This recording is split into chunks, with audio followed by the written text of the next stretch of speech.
안녕하세요. 오늘의 데일리 뉴스레터에 오신 것을 환영합니다. 요즘 한국에서는 부인할 수 없는 추세가 있습니다. 이 나라의 영토 면적이 매년 증가하고 있습니다. 겉으로 보기에는 이상한 현상처럼 보일 수 있지만 실제로는 이것이 이 나라의 지리적 풍경에 상당한 변화를 가져오고 있음을 강조하고 있습니다. 작은 조각들, 모래알들, 그리고 새로운 평방미터의 땅들이 국가지도에 추가되어 한국의 발전과 확장을 뚜렷하게 보여주고 있습니다. 이것은 경제력과 기술 발전뿐만 아니라 이 나라가 지역사회의 요구를 충족하기 위해 새로운 토지 지역을 개척하고 확장하는 데 대한 결의를 명확하게 보여줍니다. 그러나 이 증가가 새로운 기회를 가져올지 아니면 이 확장의 뒤에는 한국이 직면한 위험과 도전이 있는지 여부는 불분명합니다. 우리는 이 현상의 깊이를 들여다보아 그 답을 찾아야 할 것입니다. 인간은 자신의 눈으로 보는 것, 귀로 듣는 것을 기준으로 자신이 살아가는 세계를 인식하기 마련입니다. 그래서 지도상의 손톱만한 크기로 그려진 한국을 보면서 한국이 작구나라고 늘 느끼는데 주위에서는 한국은 미국의 주 하나보다도 작아 또는 중국의 성 하나보다도 작아라며 애써 작은 영토에 대한 열등감을 표출해줍니다. 코딱지만한 나라에서 맨날 쌈박질이나 하고 앉아있고 라는 표현은 아마 많이 들어보셨을 텐데요. 그런데 여러분은 한국의 영토 면적이 매년 늘어나고 있다는 사실을 아시나요? 2022년 대비 2023년 한국의 영토는 무려 11.3km 늘었는데 이는 여의도 면적의 4배에 달하는 수준입니다. 특히 강원도는 지난 10년간 무려 137km가 늘어 10년 동안 여의도 45배 크기의 영토가 늘었는데요. 이 마법의 정체는 간척 사업 및 공유 수면 매립 등 각종 개발 사업으로 인한 지적 공부 면적이 증가했기 때문입니다. 그런데 한국이 어쩌면 이렇게 의도적으로 영토를 늘리는 노력을 하지 않아도 될지도 모릅니다. 우리 조상들 덕분에 한국 영토로 표기되었던 부분만 전부 되찾는다면 말이죠. 그리고 실제로 이러한 지도들이 심심찮게 등장하고 있는데 그 영토 면적이 어마어마합니다. 무슨 이야기일까요? 우리가 사는 나라 대한민국은 작은 나라입니다. 국토교통부가 발간한 2021년 지적통계연보에 따르면 한국의 국토 면적은 약 1,413km로 집계됐는데 이는 전 세계 108위에 해당하는 순위입니다. 참고로 이 면적은 중국의 196, 미국의 198, 러시아의 1170에 해당하는데요. 한반도 전체 면적을 측정해봐야 약 220km로 세계 83위권인데 한반도는 또 남한과 북한으로 갈라져 있으니 많은 한국인들 마음속에 한국은 작은 나라다라는 열등감 아닌 열등감이 자리하고 있었습니다. 그런데 여기 재미있는 사실이 있습니다. 한국보다 영토가 작은 국가들 목록에는 유럽의 포르투갈, 체코, 크로아티아, 스위스 등뿐 아니라 중동의 UAE도 있는데 한국이 항상 작다고 생각하는 열등감은 지도를 제작하는 기술 때문에 만들어졌다는 점입니다. 지도를 보면 한국은 항상 작게만 표현되니까요. 현재 세계 지도는 메르카토르 도법으로 그려집니다. 16세기 네덜란드 지리학자인 메르카토르가 둥근 지구를 한 장의 종이 위에 모두 담기 위해 고안한 방법인데 둥근 지구를 평면의 종이에 모두 그리기 위해서는 특정 지역의 모양을 다르게 그리거나 크기를 바꾸어야 가능한데요. 그래서 극지방으로 갈수록 그 왜곡이 심해지는데 일례로 캐나다 위에 그린란드는 지도상으로 보면 남아메리카 전체 면적만큼이나 커 보이지만 실상은 남아메리카 면적의 18에 불과합니다. 한국은 그린란드만큼은 아니지만 약간 위쪽에 위치한 관계로 아주 살짝 왜곡이 발생하기는 합니다만 인트로에서 말씀드렸던 것처럼 옛날 지도가 표기한 한국 영토만 되찾는다면 이런 불필요한 노력도 필요 없습니다. 중국과 러시아 땅의 일부가 한국 땅이 되니까요. 지난 1987년 8월 15일 MBC 뉴스는 북간도가 한국 영토로 표기된 대한제국의 지도를 발견했다는 특종을 보도했습니다. 중국의 영토로 알고 있던 함경북도 이북 지역의 북간도가 한국 영토로 표시된 1908년 대한제국 지도가 발견된 것인데 이는 구한말 석공이라는 사학자가 제작한 것으로 알려졌습니다. 그러니까 적어도 구한말까지는 함경북도 이북의 북간도 지역이 한국 영토로 인식되었다는 의미인데요.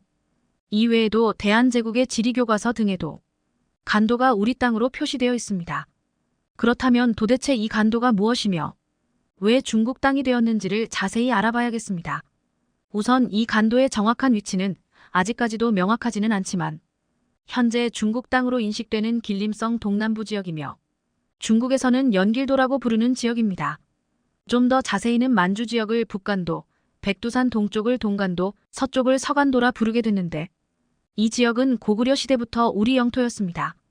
원래 음루와 옥저의 땅이었던 이 지역을 고구려가 뻗어나가면서 고구려 영토가 되었고 고구려가 망한 후 발해의 영토가 되었는데 고려시대부터 조선 전기까지 여진족이 각지에 흩어져 살았습니다. 그들은 번호라는 이름으로 조선에 조공을 바쳐왔습니다. 그런데 당시에는 이 지역을 간도라고 부르지 않았는데 어쩌다 간도라는 이름이 붙게 되었을까요? 간도라는 이름은 한자로 표기할 수 있는데 두 가지 방식으로 사용합니다. 사이 간자를 써서 간도라고 쓰기도 하고 일부는 개간할 간을 간도라고 쓰기도 합니다. 두 명칭 모두 섬이라는 용어를 쓰는 것인데 전자가 먼저 사용되고 후자는 구한말부터 쓰인 단어입니다. 우선 이 지역은 바다에 자리한 섬이 아니지만 섬이라고 부르며 사이 간을 쓰게 된 것은 청나라 시대로 거슬러 갑니다. 청나라는 조선 초기 여진족이라 부르던 만주족이 세운 국가이고 만주족이 북경을 장악하면서 자연스레 중원으로 옮겨갔습니다. 그러나 만주족이라는 이름답게 만주에서 발상했고 중원으로 옮겨가면서 만주 지역은 빈 땅이 됩니다. 그러나 청나라는 자신들이 한족에게 쫓겨나게 된다면 중원에서 밀려날 것이 명확하고 만약 자신들이 밀려난다면 돌아갈 곳이 만주밖에 없습니다. 그래서 1600년대 중반 청나라는 압록강과 두만강 이북, 백두산 지구를 포함 약 500km를 청의 발상지로 삼고 기타 민족이 거주할 수 없도록 봉급령을 내렸습니다. 타 민족이 들어갈 수 없도록 경계를 세워버렸죠. 그렇다 보니 조선과 청나라 사이에 아무도 들어갈 수 없는 빈 공간이 생겨버렸고 이를 청나라와 조선 사이의 섬이라는 의미로 간도라고 부르게 됐다는 것이 정설입니다. 하지만 원래 진짜 명칭은 두만강 한가운데 있는 섬이 시초라는 주장도 있습니다. 19세기 조선의 대육년이 들자 조선인들이 먹을 것을 구하기 위해 사이섬 농사하러 간다며 몰려들었는데 이건 핑계였습니다. 왜냐면 두만강 사이에 있는 이 섬은 곡식 한 톨 자라지 않는 모래섬이었기 때문에 농사를 지을 수 없고 실제로는 두만강을 건너 현재 연변 지역에 해당하는 비옥한 땅으로 건너가기 위한 핑계였던 겁니다. 하지만 조선과 청나라 사이에는 이미 1712년에 양국의 국경을 정하기 위해 경계비를 세웠는데 이것이 바로 백두산 정계비입니다. 위에서 잠시 언급했듯이 청나라는 북경으로 천도한 후 자신들의 발상지이자 공백지역이 된 이 지역을 한족과 몽골족 등 주변인에 침범하지 못하도록 막았습니다. 제방을 만들고 그 위에 버드나무를 심어 봉급령을 내렸는데 이곳은 공교롭게도 조선과 접경지역입니다. 그 사이 조선인들이 국경을 넘어 사냥을 하거나 산삼을 채취하고 토지를 개간하는 일들이 벌어졌고 1710년 숙종 36년 평안도 주민들과 청나라 사이에 충돌이 발생하자 청나라는 이 부분을 명백히 조사해 경계를 정하자고 요구했죠. 1712년 청나라는 조선인 담당자 없이 목국동이라는 담당자를 파견해 자체적으로 동이토문, 서위압록, 즉 동쪽으로는 토문강을 서쪽으로는 압록강을 경계로 한다는 내용의 백두산 정계비를 세웠는데요. 그러나 조선 말기 청나라가 토문강과 두만강을 유리하게 해석함으로써 경계 문제가 재현되어 19세기 말 간도 문제로 귀속됐는데요. 토문강은 두만강과 엄연히 다른 강임에도 토문은 두만과 어감이 비슷하다는 얼토당토하는 이유를 들어 청나라 땅이라고 주장합니다만 토문강은 백두산 동쪽 하단에서 북쪽으로 흐르는 작은 건천입니다. 이는 청나라 지도에서 실제로 등장하는데 송화강으로 흘러들어 연해주를 거쳐 동해로 나가게 됩니다. 하지만 청나라가 토문두만이라고 주장하는 이유는 백두산 정계비에 기록된 토문강이 실제로 존재한다면 간도와 연해주 전체가 조선의 영토가 되기 때문에 중국이 도저히 받아들일 수 없는 겁니다. 결국 19세기 후반 두 차례의 영토 담판은 해결되지 않은 상태로 현재까지 이어지는 것이죠. 이미 19세기 중반 대육년을 기점으로 조선인들이 간도 지역으로 건너가 땅을 개간해 삶의 터전을 삼고 실효적 지배를 통해 선점한 상황에서 옛 지도들이 간도를 조선 영토로 인정하고 있지만 이 땅이 중국 땅으로 넘어간 것은 어이없게도 일본 때문입니다.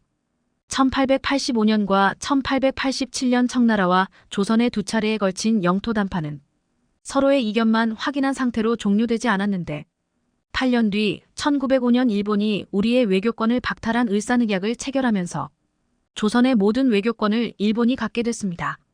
그리고 1년 뒤 박재순이라는 인물이 간도에 거주하는 조선인들을 보호해야 한다며 통감부에 요청하자 1907년 조선 통감부 간도 파출소가 설치되죠. 당시 소장으로 취임한 일본인 사이토는 간도는 한국 영토라 간주하고 행동할 것임을 천명하고는 1907년 8월부터 일본과 청나라 간에는 간도 문제에 관한 회담이 열립니다. 그러나 간도는 조선의 영토라던 일본도 원래부터 청나라 영토였다고 주장하던 청나라도 합의에 이르지 못하자 일본이 마음을 바꿔버립니다. 간도 영유권 문제보다 대륙 침략의 큰 꿈을 이루려면 차라리 철도를 놓고 광산을 채굴해 무기를 만드는 것이 실익이 있다고 판단한 것이죠. 그리고는 1909년 2월 6일 청나라에게 우리에게 흑룡강성, 길림성, 봉천성 등의 철도를 놓을 수 있도록 허용해주면 간도를 청나라에게 넘기겠다는 것을 골자로 하는 제안을 했죠. 청나라도 처음 이 제안이 궁극적으로 청나라를 침범하려는 것이라는 점을 모르지 않았으나 결국 일본의 제안을 받아들여 1909년 9월 4일 간도협약이 체결됩니다. 그러나 이 간도협약은 국제법적으로도 인정되지 않습니다.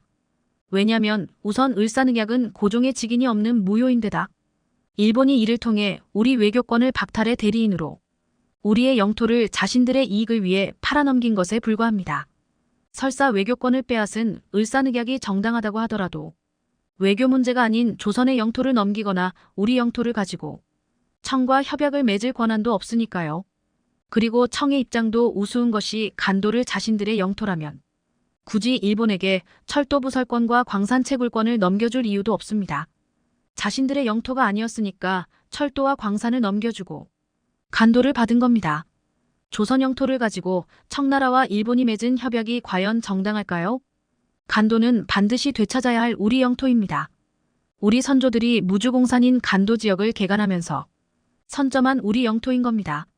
중국이 쉽게 내주지는 않겠지만 역사적 사실과 청일 간 체결된 간도협약의 부당함을 내세워 반드시 이를 되찾아와 옛 고구려 영토를 전부 되찾아야겠습니다. 미국의 반도체 봉쇄에 중국이 히토류 카트를 꺼내들자 관련국이 크게 긴장하고 있습니다.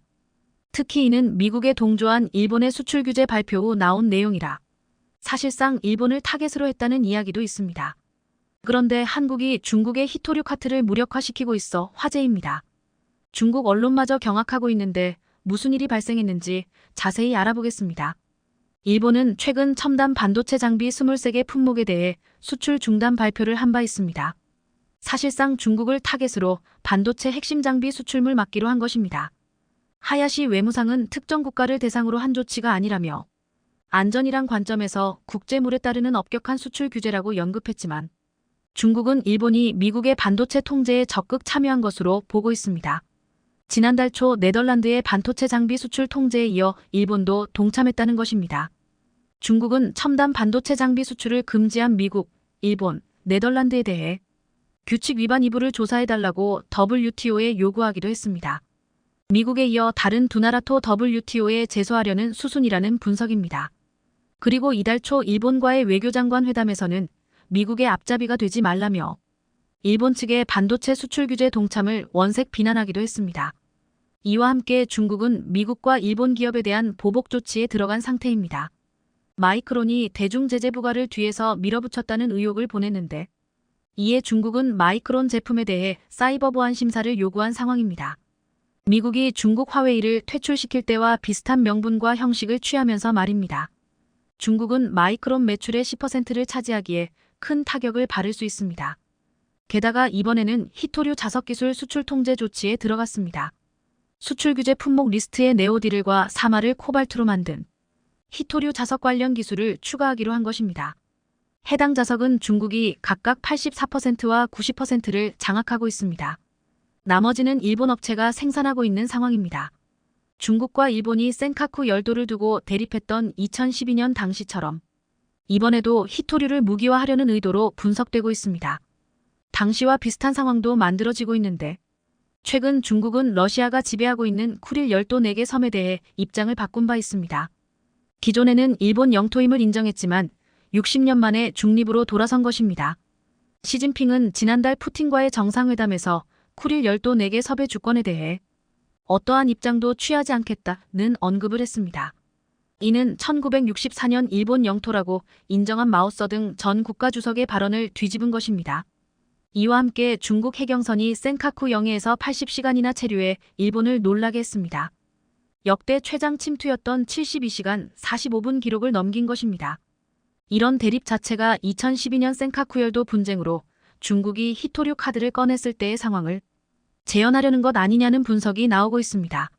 당시 네오디루멘디 수급에 문제가 발생해 영구자석 가격이 10배 이상 폭등했죠.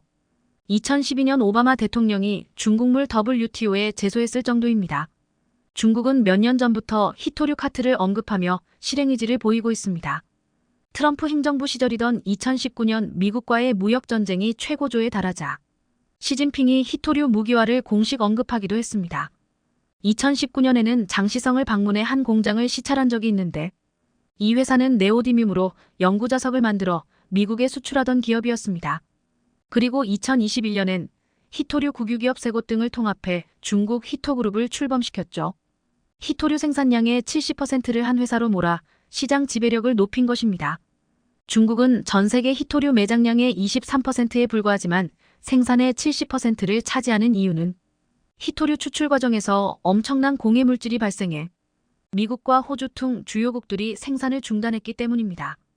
히토류 1톤을 처리하는 데는 최대 2,000론의 유독성 폐기물이 나옵니다.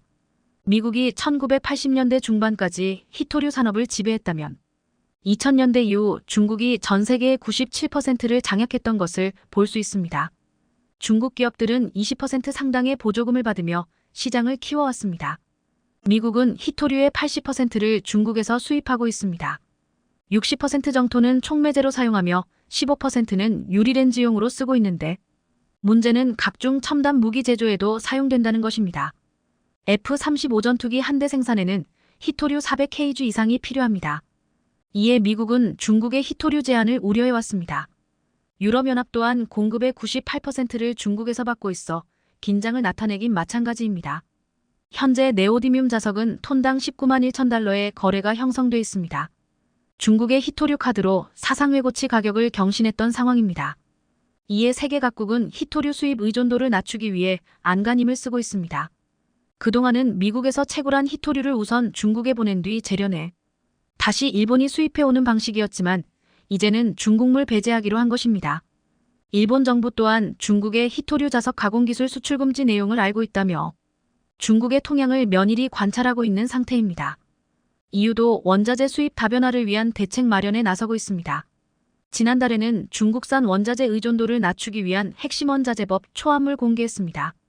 2030년까지 중국 등 제3국에서 전략적 원자재를 수입하는 비율을 역내 전체 소비량의 65% 미만으로 제한하기로 한 것입니다. 한국토 중국에서 히토류 자석을 88% 정도 수입하지만 대비를 해놓고 있습니다. 2019년 일본의 불화수소 등 수출 규제 조치를 순식간에 극복해낸 것을 봤기에 중국 또한 한국 기술력을 살피며 쉽게 수출 규제를 가하지 못할 것이란 분석입니다. 국내 언론들은 LG이노텍의 첨단 자석 기술에 주목하고 있습니다. 성림 첨단 산업과 공동으로 히토류 사용량을 60% 줄인 친환경 자석 개발을 완료해 전기차 모터 공급망이 교란되는 상황에 대비할 역량을 쌓아왔다는 것입니다. 네오디뮴이나 사마름 코발트 같은 중히토류 사용량을 대폭 줄인 것이 특징입니다. 중히토류는 고온에서 자력을 유지하기 위해 필수적인 물질입니다. 해당 함량을 줄이게 되면 자석의 내구성에 문제가 생길 수 있습니다. 그런데 성림 첨단 산업과 LG이노텍이 기술적 어려움을 해결했고 기존보다 성능을 개선한 제품을 선보였습니다. 15kgauss 케이지까지 성능을 현재 상용 제품보다 우수한 편입니다. 이 자석을 탑재하면 모터의 출력을 키우면서 크기를 줄일 수 있습니다. 이는 40년 가까이 고성능 자석을 개발해온 일본을 제친 기술로 머신러닝 방식의 시뮬레이션 기법을 도입해 최소 2년 이상 걸리는 개발 기간을 절반으로 단축시켰다는 설명입니다. 일본 언론마저 해당 내용을 보도하며 중국의 수출 규제 무력화로 주목하고 있습니다. 중국의 히토류 통제 소식에 현대비엔지 스틸이 상한가를 가기도 했는데 이는 지난해 4월 성림 첨단 산업 지분 16.5%를 확보하며 2대 주주로 올라섰기 때문에 관련주로 부각된 것입니다. 히토류 원료 가공에 있어서도 국내 공장이 주목을 받고 있습니다. 호주 ASM이 100% 출자한 KSM 메탈스는 국내 유일 히토류 생산 기업입니다. 전기자동차와 풍력 터빈에 들어가는 네오디를 금속을 주력으로 생산하는데 네오디뮴 자석은 현재 생산 시운전 단계에 있습니다. ASM 대표는 충북 오창 공장에서 히토류를 생산해 한국 기업의 공급망 다변화에 앞장서겠다는 언급을 했습니다. 호주에서 들여온 히토류 원료를 가공해 수요 기업에게 공급한다는 계획입니다. KSM 메탈스 대표는 현대차 전기차 연구소 간 교류가 이어지면서 1년 넘게 협업 상태를 유지하고 있다고 설명했습니다. 호주는 현재 환경오염을 이유로 자국에서 생산한 히토류를 말레이시아로 보내 가공한 뒤 재수입하고 있습니다. 그런데 이번에 한국으로 눈을 돌린 이유는 한국 업체가 친환경 제련 공정을 개발해냈기 때문입니다. 충남대 신소재공학과 주토로 2018년 설립된 스타트업 지론텍은 독성가스를 사용하지 않고 히토류 원료를 재련하는 기술을 개발해냈습니다. 호주 ASM 회장은 바로 이 기술 때문에 한국에 투자했다고 언급했죠. ASM은 2019년 지론텍에 120만 달러를 투자해 상용화를 위한 시험 설비를 세운 바 있습니다. 이기서 가능성을 확인한 후 2020년 아예 지론텍 자체를 인수해 한국 법인 KSM 메탈스를 설립하며 기술 특허를 확보했던 것입니다. 그렇게 작년 5월 청주 공장이 완공됐고 한국 연구진이 핵심 인력으로 배치돼 있습니다. 원료 주입부터 합금이 나오는 전 과정을 무인화한 상태인데 이는 전 세계에서 시도해 본 적이 없는 합경 공법으로 최신 기술이라는 설명입니다. 한국은 지금껏 히토류 합금을 생산하지 않던 나라였습니다. 어렵게 캐더라토 재련 과정에서 독성가스가 생기는 등 환경 오염이 심한 것도 이유입니다. 그래서 네오디뮴이 들어간 연구자석은 완제품 형태로 수입해왔습니다. 2001년을 기점으로 일본에서의 수입은 줄어들고 중국이 커진 것을 볼 수 있습니다. KSM 메탈스는 호주 더보 광산에서 히토류 분말을 가져올 계획이었지만 호주 현지에서 원료 제조 시설을 짓는데 3년가량이 소요됨에 따라 우선적으로 베트남에서 히토류 원료 수입 계획을 세우고 있습니다. 베트남은 중국 다음으로 많은 2,200만 톤의 히토류 매장량을 보유한 나라입니다. 작년 말 베트남 광산기업은 충북도청, ASM 등과의 협약을 통해 5년간 KSM 메탈스 오창 공장에 히토류를 공급하기로 했습니다. KSM 메탈스는 미국 두 개사와 히토류 수출을 위한 계약까지 추진하고 있습니다. 그리고 지난 3월에는 코스닥 상장사 세토피아가 해당 베트남 기업과 합작 투자 회사를 설립하고 최대 연간 1,500톤의 히토류 산화물을 공급받는 계약까지 체결했죠. 이는 4,000톤 규모의 히토류 연구자석 합금 및 소재를 생산할 수 있는 양입니다. 세토피아 관계자는 이번 계약으로 히토류 소재 탈 중국화 목표에 한 발 다가셨다고 말했습니다. 결국 한국 내로 원료 도입부터 생산 기술까지 모든 것이 이루어지는 것입니다. 그런데 이 모든 것이 하나로 이어져 있다는 것입니다. KSM의 히토금속은 성림 첨단 산업에 전달돼 LG이노텍과 함께 자석이 만들어지고 궁극적으로 관련 부품 상당수가 현대차나 삼성 등에 공급되는 것입니다. 이는 중국 내에서도 크게 보도돼 화제가 됐습니다. 자신들이 성공시키지 못한 기술을 개발했다며 놀라움을 드러냈죠. 호주의 원자재와 한국 기술이 통합한 히토류 산업 클러스터가 구축될 것이라며 더 많은 국가로 수출할지도 모른다는 우려를 하고 있는 상황입니다. 우선 국내 수요 20%를 충족시킬 수 있고 향후 국내 소비량을 훨씬 뛰어넘는 생산도 가능해질 것으로 보고 있습니다. 한국은 지난 2월 핵심 광물 확보 전략을 발표하며 2030년까지 특정 국가 수입 의존도를 50%까지 낮추겠다고 밝혔습니다. 게다가 한국 국가표준기술원은 히토류 소재별 기준을 명확히 규정한 후 이를 정량화할 수 있는 표준을 개발키로 했습니다. 전기차 모터 등의 히토류 성분을 표기해 관련 부품 내 히토류를 좀 더 쉽게 재활용할 수 있는 기반으로 삼겠다는 것입니다. 세계 자석 시장 규모는 2021년 340억 달러에서 2028년 730억 달러로 급격하게 성장할 전망입니다. 그런데 여기서 한국이 기회를 잡는 것입니다. 한국은 히토류 자석 기술을 더 키워 중국의 위협에서 벗어나야 할 것입니다. 며칠 전 네덜란드의 반도체 노광 장비 회사인 ASML은 2022년 회계연도 연례보고서를 통해 중국 법인의 중국인 직원이 자사 독점 기술과 관련된 데이터를 무단으로 반출한 사실이 애리 드러났다며 포괄적인 내부 조사와 네덜란드 수사당국 보고했다는 입장을 내놓았습니다. ASML은 극자외선 노광 장비의 독점적인 제조기업으로 삼성전자와 대만의 TSMC 등이 주요 고객으로 있는 첨단 미세 공정을 달성하기 위한 핵심적인 기술을 가지고 있습니다. 중국 내 반도체 기업들이 오래전부터 ASML의 극자외선 노광 장비 도입을 원했지만 미국이 허가를 내주지 않아 수출이 무산된 만큼 반도체 핵심 기술 확보에 혈안이 되어 있는 중국이 자국 국적의 직원을 포섭하여 ASML의 독점적인 기술을 유출한 상황입니다. 중국으로부터 기술 탈취 시도가 더욱 빈번해지고 대담해지는 가운데 미국에선 본격적으로 한국과 대만을 향해 미국 시장과 중국 시장 중 어느 곳을 선택할 것인지 양자택일을 강요하고 있습니다. 지난해부터 본격적으로 시작된 미국의 반도체 지원법, 미국에 투자한 반도체 기업들에게 인센티브와 세금 혜택 등 보조금을 지급하는 법안으로 삼성전자와 대만의 TSMC 등이 수조 원 이상의 혜택을 받았습니다. 특히 삼성의 경우는 10년가량의 막대한 세금 혜택을 받게 되는 등 안 그래도 규모가 큰 미국 시장에서 막대한 경제적 이익을 올릴 것이란 기대가 있었지만 세상에 공짜란 없는 것처럼 카도체 지원법에 대한 우려가 나오기 시작했습니다. 미국 반도체 지원법에 포함된 가드레일 조항에 따르면 미국에서 반도체 보조금을 받은 기업들은 중국의 반도체 관련한 투자를 새롭게 진행하면 안 된다는 것입니다. 특히 삼성과 SK하이닉스 등 한국의 반도체 기업들이 중국 시장의 절반 이상을 차지하는 규모의 낸드 플래시 공장을 보유 중이지만 만약 미국으로부터 보조금을 받게 되면 중국 투자는 멈추게 되고 반대로 미국의 보조금을 받지 않는다면 중국 투자를 계속할 수는 있지만 대중 반도체 포위 전선에서 이탈한다는 점에서 굉장한 부담으로 작용될 것으로 보입니다. 미국에선 갑작스러운 정책의 변화로 공급망에 대한 혼란을 줄이기 위한 목적으로 삼성과 SK하이닉스 그리고 대만의 TSMC와 미국의 인텔 등 글로벌 반도체 회사들이 중국에 투자하는 것을 막는 정책을 1년간 유예하기로 결정했으며 해당 유예 조치는 최장 5년간 연장될 수 있다고 밝혔습니다. 즉, 중국 내 반도체 공급망의 기간이 최소 1년에서 최대 5년까지 남은 가운데 삼성과 TSMC 등 반도체 기업들의 결정에 중국 내 반도체 공급망의 운명이 달려있는 상황입니다. 중국은 반도체 필요량의 90%를 수입하고 있으며 자급자족 능력은 10%가 채 안 됩니다.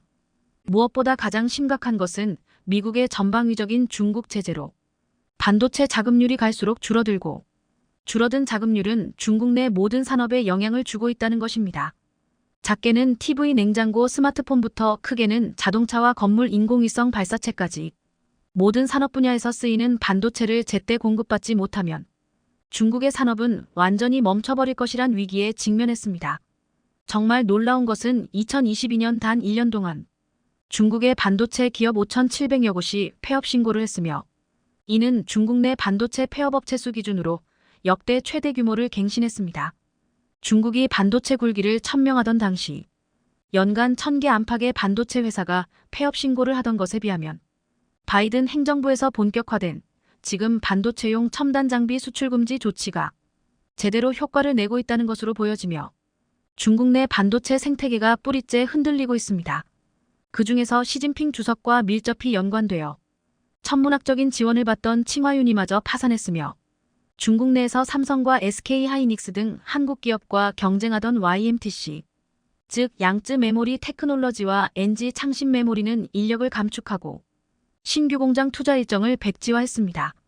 일부 사업 구조에서 적자로 전환되었으며 장기간의 반도체 불황이 예상되는 만큼 무리한 확장을 추구하다간 파산할 위험이 높아진다는 것입니다.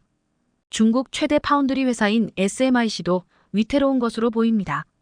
지난해 4분기 매출은 15%가량 감소했고 올해 1분기 매출은 벌써 12%가량 감소해 추가적인 매출 하락과 만성 적자가 지속될 것이란 전망입니다.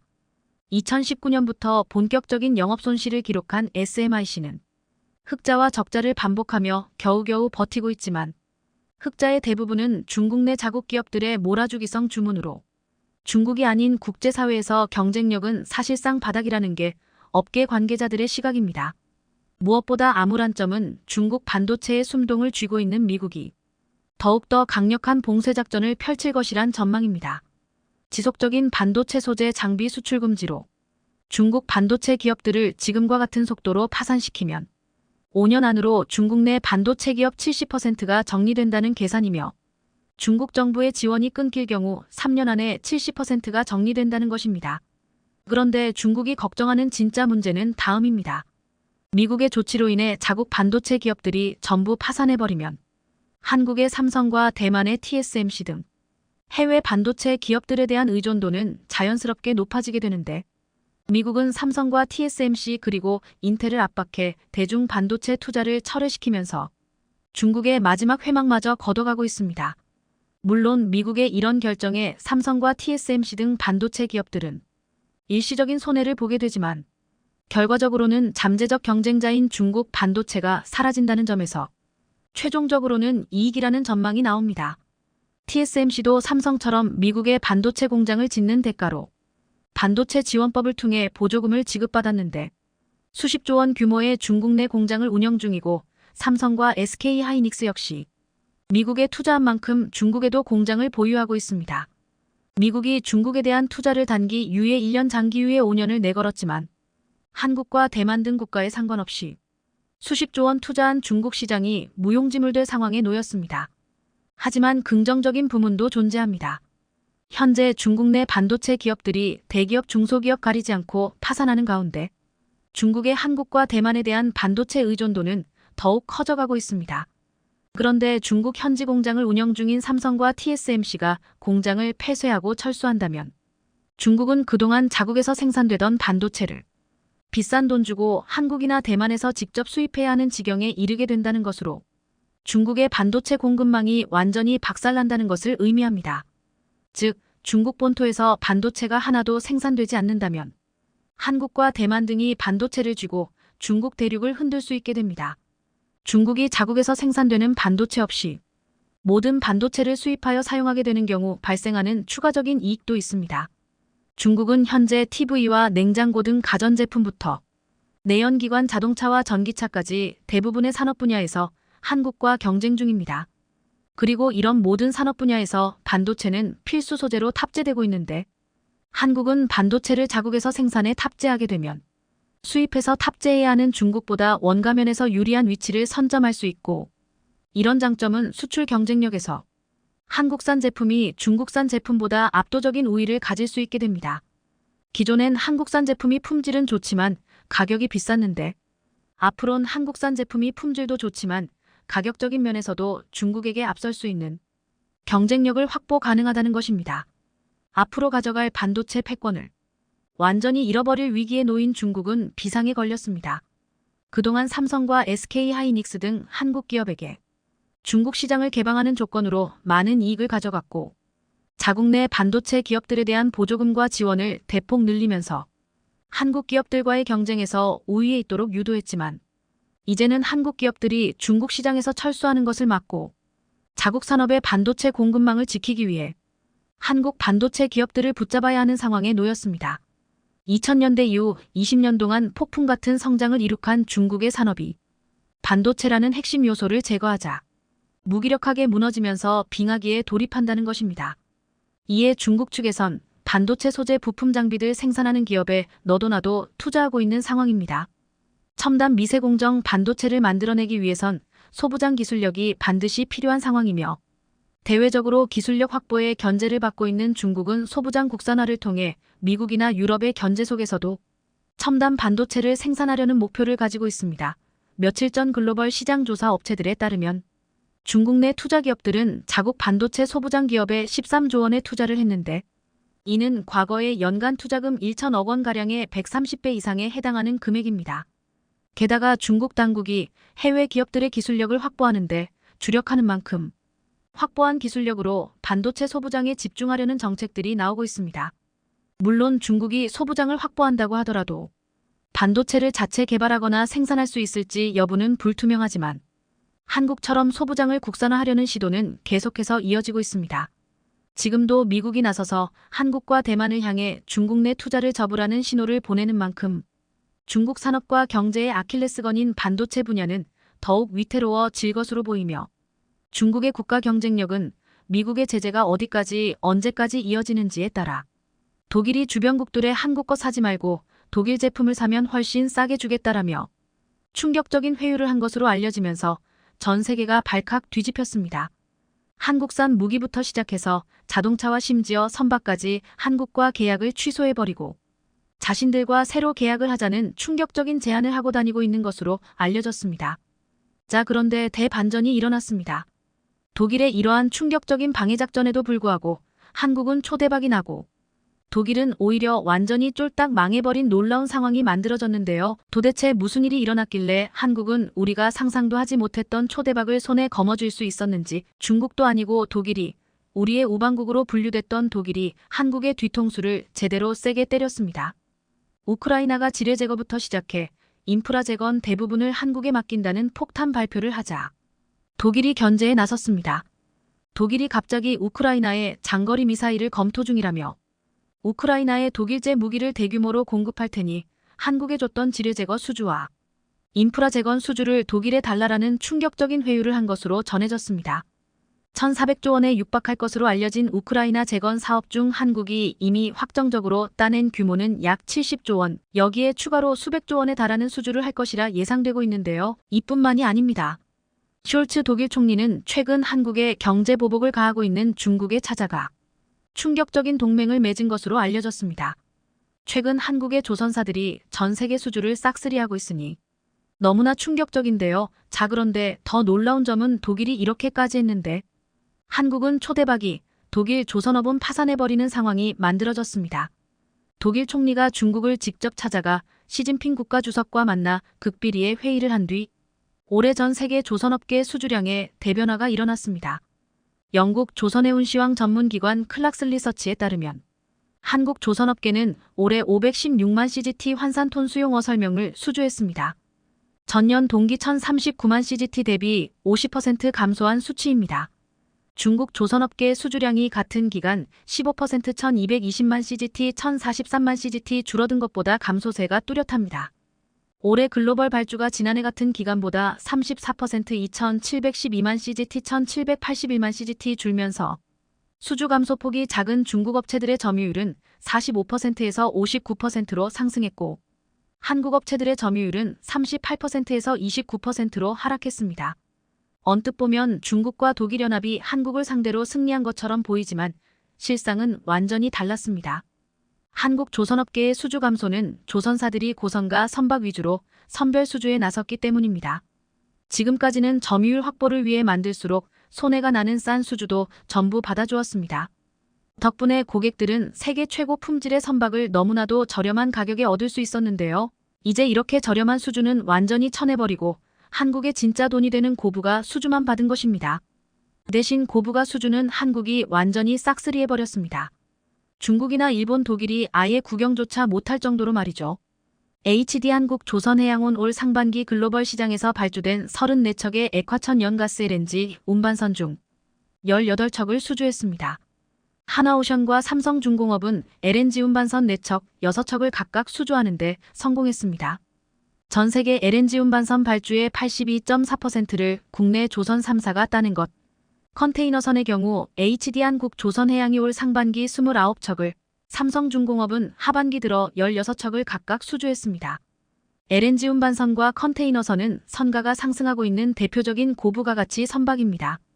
클락스 리서치 자료를 보면 포괄적인 신조선가 지수는 2019년 6월 130.91억 3,090만 달러 약 1,700억 원에서 2023년 6월 170.91억 7,090만 달러 약 2,200억 원로 30.6% 올랐습니다. 같은 기간 17만 4천M급 LNG 운반선 신조선가 지수는 185.51억 8,550만 달러 약 2,400억 원에서 260.02억 6천만 달러 3,300억여 원으로 40.2% 상승했습니다. 22억 2만 4천 T 유용어 설명 컨테이너선은 146.01억 4,600만 달러 약 1억 9천억 원에서 225.02억 2,500만 달러 약 2,900억 원으로 54.1% 뛰었습니다.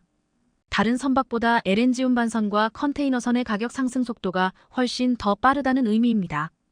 HD 한국 조선해양과 하나오션, 삼성중공업 이렇게 세계 1, 2, 3위인 한국의 조선 3사는 앞으로 4년치 일감을 미리 확보해 놓은 만큼 이제 돈이 안 되는 저부가 선박 수주는 중국이나 일본에 떠넘기고 한국은 큰 돈이 되는 고부가 선박만 만들고 있는 것입니다.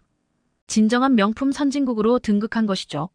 한국이 이렇게 독일과 중국의 밀월관계 방해작전에도 세계 최강자로 거듭날 수 있었던 가장 중요한 이유는 바로 한국이 세계 최고의 조선사만 보유한 것이 아니라 세계 최고의 철강회사도 보유했고 이 둘의 엄청난 시너지가 발휘할 수 있었기 때문이었습니다.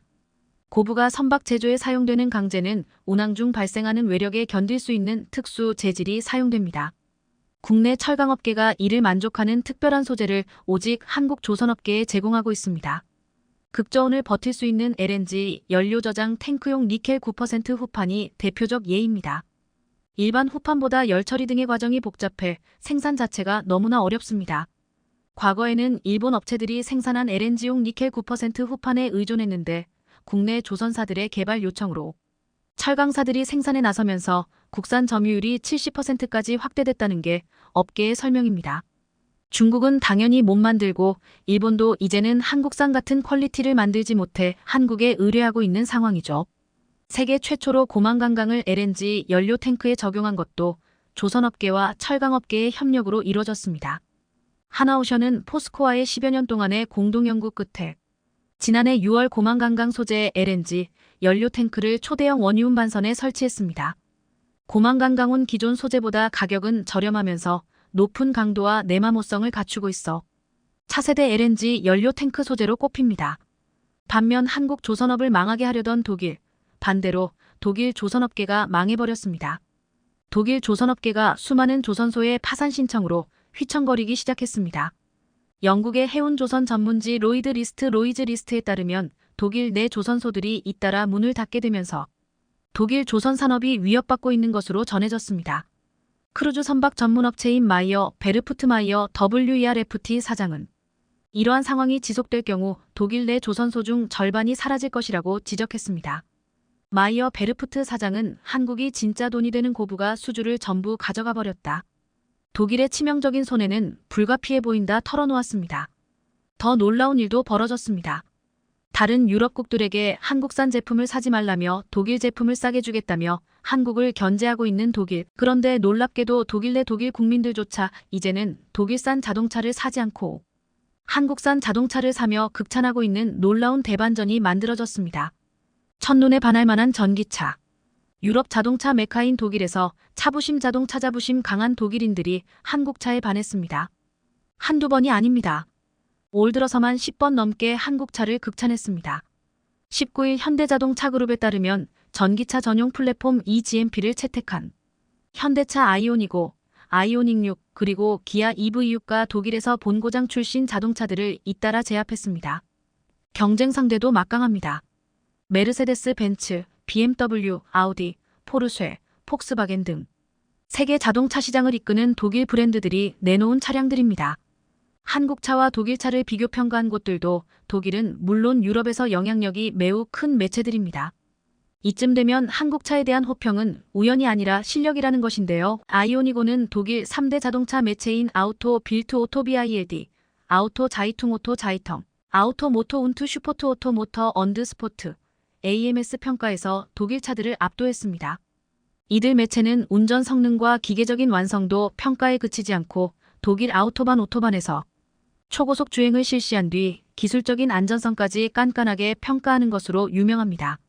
올해 아우토 빌트 평가에서 전기차 부문 최고의 수입차로 선정했습니다. 그리고 최근 아우토 자이퉁이 진행한 5개 SUV 전기차 평가에서 1위에 올랐습니다. 기아 EV6, 폴스타 폴스타이, 테슬라 모델 Y, 벤츠 EQB를 이겼습니다. AMS가 진행한 4번의 전기차 평가에서도 아이오닉5는 해외 주요 전기차를 모두 압도했습니다. 지난해 10월 폭스바겐 ID.4를 이긴 데 이어 올해 4월 테슬라 모델 Y, 포드 머스탱 마2를 제쳤습니다. 아이오닉5는 독일 자동차 시장에서 가장 권위가 높은 올해의 차로도 선정되기도 했는데요. 독일은 초비상이 걸렸습니다.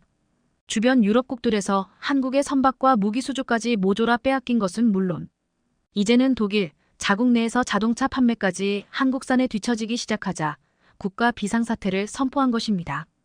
독일의 마지막으로 남은 돈벌이 수단이자 자존심인 자동차 산업마저 한국산에 밀려 무너지게 된다면 독일은 더 이상 선진국 지위를 유지하기 어렵게 됩니다.